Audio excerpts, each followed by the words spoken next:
शिक्षक देखील आपण पाहिले. आणि मी एका नाशिकमध्ये शासकीय जिल्हा परिषदेची शाळा होती, त्या शाळेत गेलो होतो. मुलांना मी आपल्याला सांगतो, मला अतिशय तिथं मी म्हणेन अजुबाच म्हणेन की तिथं जे पाहिलं मी, ते विद्यार्थी दोन्ही हाताने लिहित होते. एका हाताने इंग्रजी लिहित होते, एका हाताने मराठी लिहित होते. अशी बुद्धिवान मुलं होती. राज की जय भवानी, भारत माता की, भारत माता की, वंदे वंदे.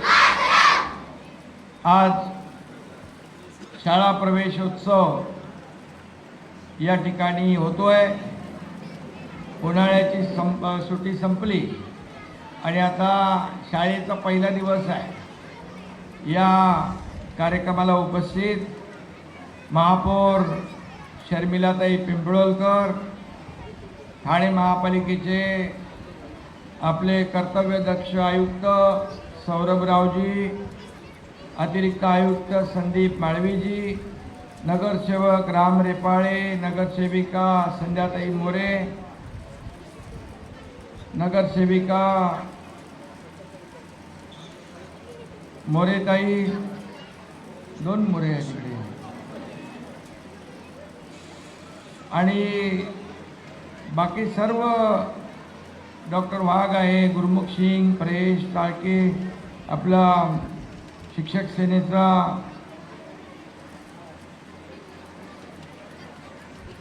कलाकार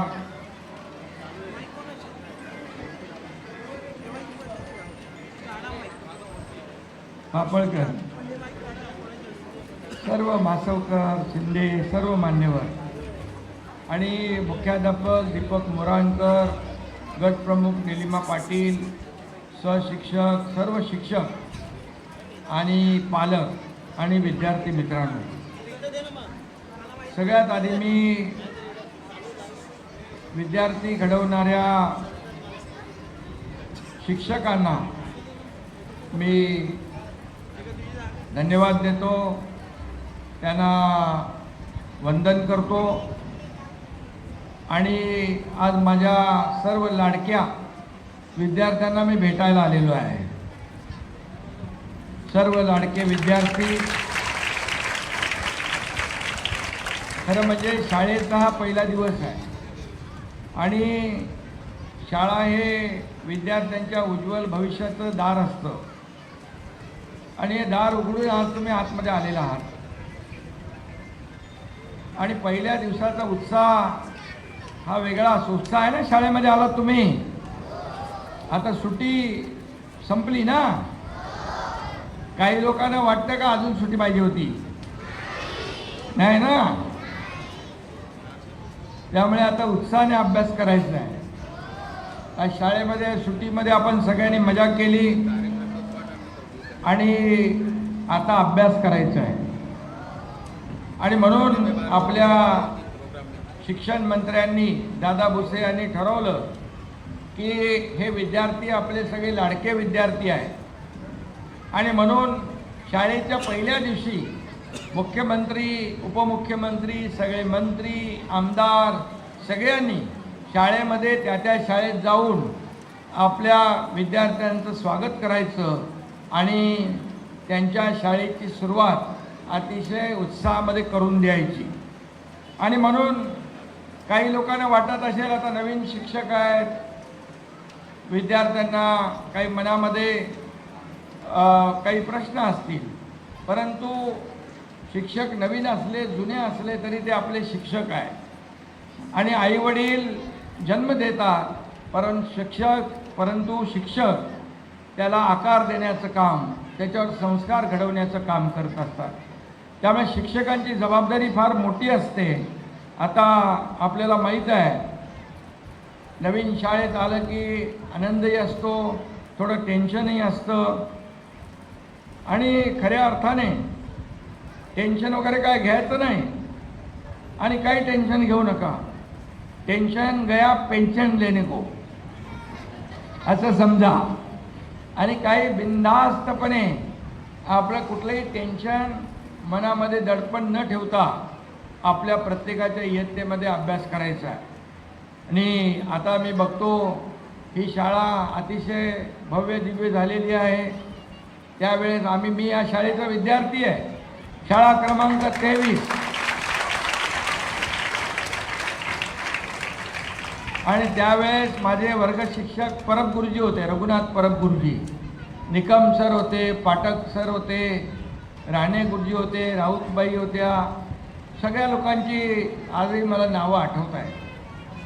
मला आता महापौरांनी पण सांगितलं तेही या शाळेत शिकलेले आहेत. बघा, या शाळेत शिकलेला महापौरही होतो आणि राज्याचा मी मुख्यमंत्री झालो, राज्याचा उपमुख्यमंत्री आहे, राज्याचा विरोधी पक्षनेताही झालो. त्यामुळे या शाळेमध्ये महापालिकेमध्ये पूर्वीची आपण पाहिली की चाळ आयुक्त महोदय चाळ होती, त्याला दरवाजे पण नव्हते. मग आतमध्ये पहिले यायचं, स्वच्छता करायची, साफसफाई करायची, मग वर्गामध्ये बसायचं, अशी त्यावेळची परिस्थिती होती. तोही एक वेगळा आनंद होता. आता हे सगळे विद्यार्थी अतिशय नशीबवान आहेत. चांगली इमारत या ठिकाणी उभी आहे आणि त्यांना चांगल्या सोयीसुविधाही आहेत.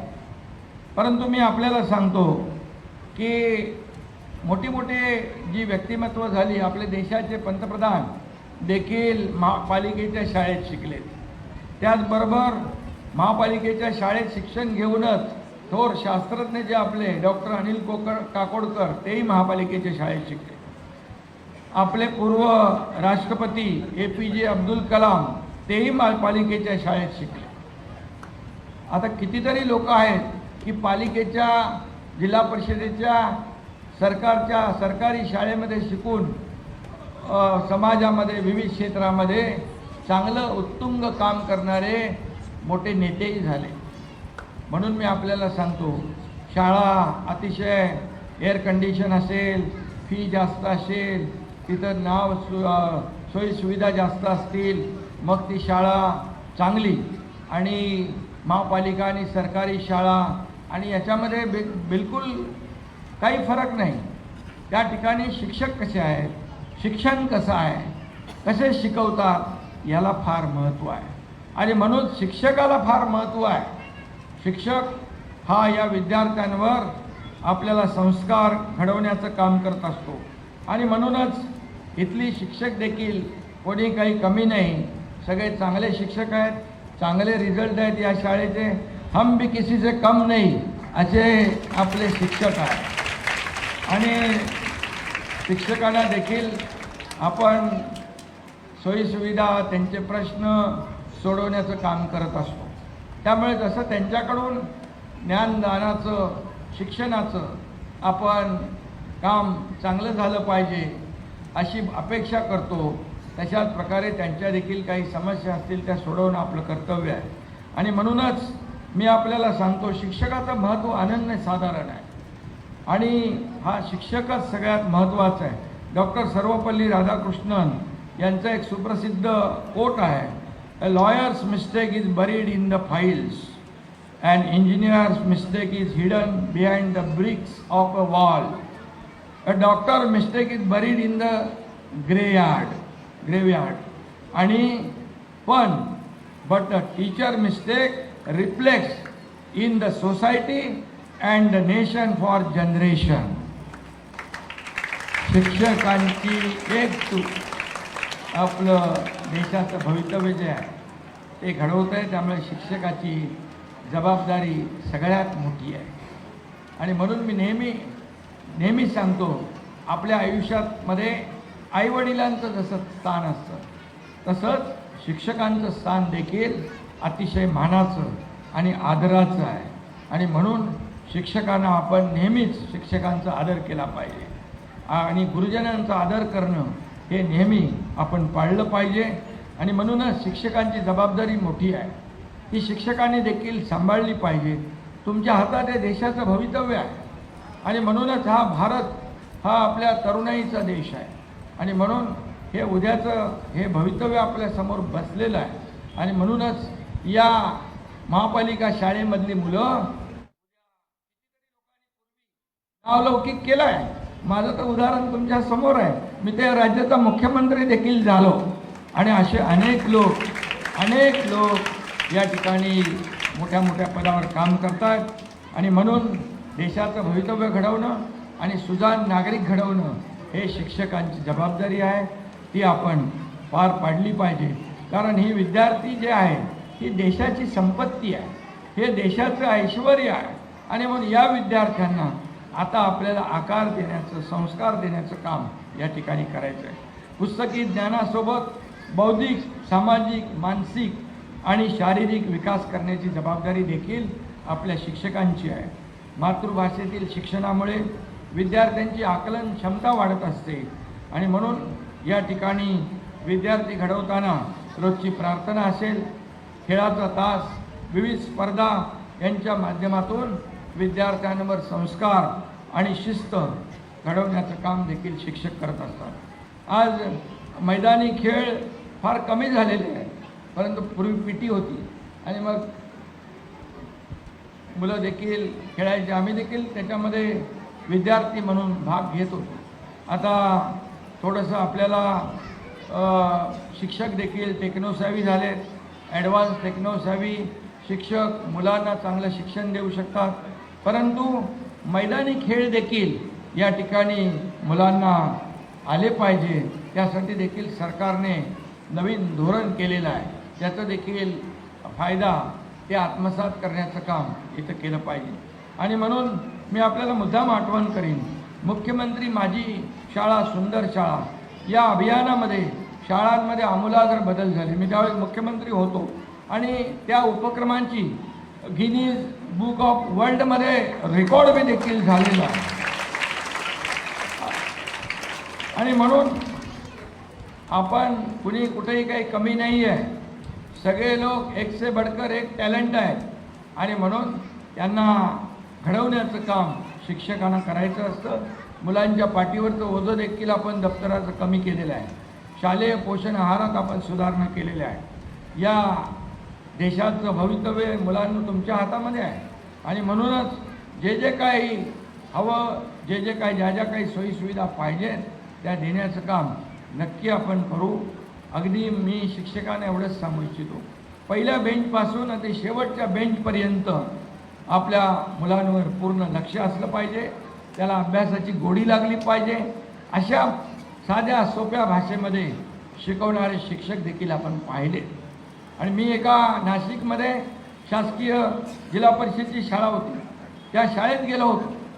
मुलांना मी आपल्याला सांगतो, मला अतिशय तिथं मी म्हणेन अजिबात म्हणेन की तिथं जे पाहिलं मी ते विद्यार्थी दोन्ही हाताने लिहित होते. एका हाताने इंग्रजी लिहित होते, एका हाताने मराठी लिहित होते. अशी बुद्धिवान मुलं होती. आणि त्याचबरोबर त्यांना पाढे आपण कितीपर्यंत पाढे येतात आपल्याला? 30. ते मुलं 300 पर्यंत पाढे म्हणत होते, 300. आणि बाबासाहेब आंबेडकरांच्या घटनेचे अनेक कलम त्यांना तोंडपाठ होती. IPC, CRPC ही कलम त्यांना तोंडपाठ होती. ही इकडे आगळी वेगळी शाळा मी पाहिली. दादा भुसे माझ्याबरोबर होते आणि तो शिक्षक देखील काहीतरी गणेश त्या शिक्षकाचं नाव होतं.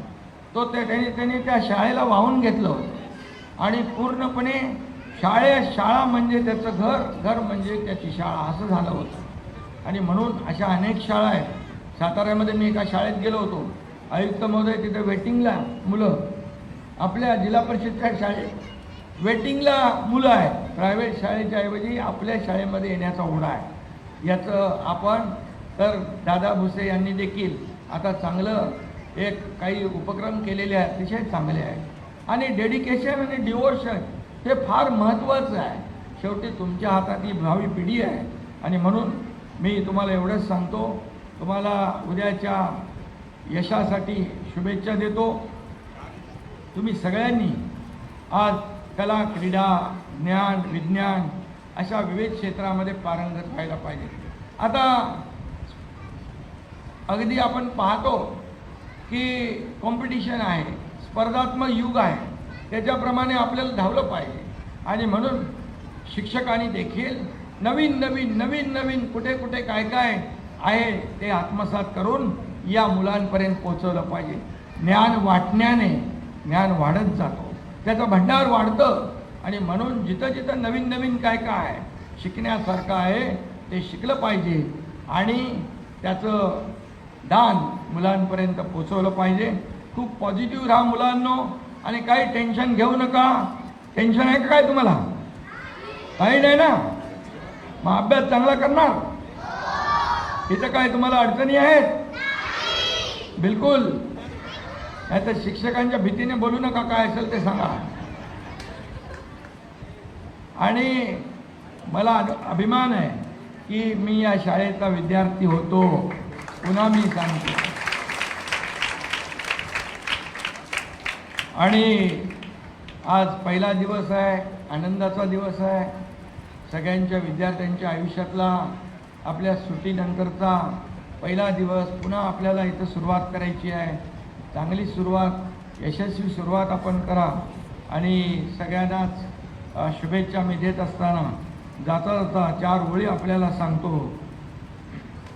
उड़ान भरनी है तो परों को मजबूत करो, उड़ान भरनी है तो परों को मजबूत करो, सपने देखने से पहले आँखों को जागरूक करो, सपने देखने से पहले आँखों को जागरूक करो. राह में कांटे हैं तो क्या डरना, राह में कांटे हैं तो क्या डरना, फूलों की महक के लिए मेहनत तो करो. आणि म्हणून तुम्हाला मेहनत करायची आहे, तुम्हाला अभ्यास करायचा आहे, पण टेन्शन घ्यायचं नाही अभ्यास करताना. आणि काही समजलं नाही तर वर्गामध्ये विचारायचं, शिक्षकांना प्रश्न विचारायचे. काही कमीपणा वाटून घ्यायचं नाही. जो प्रश्न विचारतो तो हुशार विद्यार्थी असतो. आणि म्हणून काही आठवत नसेल, येत नसेल तर बिनधास्तपणे शिक्षकांना विचारायचं. काही आपले विद्यार्थी असतात ते एकत्र येऊन अभ्यास केला तर एक दुसऱ्याचं ज्ञान, एक दुसऱ्याला असलेल्या गोष्टी दुसऱ्याला माहिती पडतात, दुसऱ्याच्या गोष्टी तिसऱ्याला माहिती पडतात आणि त्याच्यामध्ये अभ्यासामध्ये फायदा होतो. आणि म्हणून या सगळ्या गोष्टी पाळा. जिद्द, चिकाटी आणि कष्ट, मेहनत हे आपल्याला पुढं घेऊन जातील अशा प्रकारच्या शुभेच्छा देतो. धन्यवाद. आणि शिक्षकांना देखील मी इथे सांगतो, शाळेतले जिथं इतर जे काही कर्मचारी असतील त्यांनाही मी सांगू इच्छितो, शाळा आपली स्वच्छ राहिली पाहिजे. शाळेचा आजूबाजूचा परिसर स्वच्छ राहिला पाहिजे. शाळेमध्ये शुद्ध चांगलं पिण्याचं पाणी असलं पाहिजे. टॉयलेट, बाथरूम स्वच्छ असले पाहिजे. जिथं आपण विद्यादानाचं काम करतो आणि विद्यादान ग्रहण करण्याचं काम करतो तिथं ती वास्तू अतिशय सुंदर असली पाहिजे, स्वच्छ असली पाहिजे. आयुक्त इकडे आहेत. मी आयुक्तांनाही या ठिकाणी सांगू इच्छितो की ज्या आपल्या महापालिकेच्या शाळा आहेत त्या सगळ्या शाळांवर एकदा आपले विजिलन्सचा स्क्वॉड पाठवा. कुठे पाणी नाही आहे तिथे पाणी तात्काळ द्या. हे स्वच्छता काही अभाव आहे तिथे तात्काळ स्वच्छता चांगली झाली पाहिजे. कुठे तुटफूट झालेली आहे त्याही ठिकाणी आपण लक्ष द्या. आणि कुठे काही त्रुटी असतील त्या तात्काळ दूर करण्याचं काम करा. तुम्हाला माहीत आहे पैसे कमी पडणार नाहीत. मी आहे इथे पैसे द्यायला. पण महापालिकेच्या शहराच्या विकासासाठी मला आठवतं आहे शासनाकडून मी खूप पैसे या आपल्या ठाणे शहराच्या विकासाला दिलेले आहेत. आणि म्हणून या शाळा ज्या आहेत या शाळांना फोकस करा. इथंच आपलं भवितव्य घडतं आहे. आणि म्हणून यांना सगळ्या सुखसोयी ज्या आहेत या मिळाल्या पाहिजे अशी माझी अपेक्षा आहे.